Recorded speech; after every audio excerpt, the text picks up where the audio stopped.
Hello everyone and welcome back to another video from Finance and Crypto Guide. In this video, I'm going to show you how to download the Bluebird Bank application on your smartphone. So let's get started right away. First of all, just open up the iOS App Store or the Google Play Store depending on your device. Now, once you do this, simply tap on the search box and then type in Bluebird Bank and start the search. Once you find the Bluebird application, you can simply tap on the install button and this will begin the download and installation of the Bluebird application.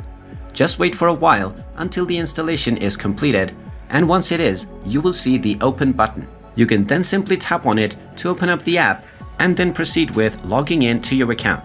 And now you can start using the Bluebird application to start banking from your smartphone. And there you have it. That is how easy it is to download the Bluebird Bank app on your smartphone. If you find this video helpful, make sure you hit that like button and subscribe to our channel if you haven't done so already. Also ring that notification bell to never miss another update from us. Thank you for watching and I will see you again in the next video.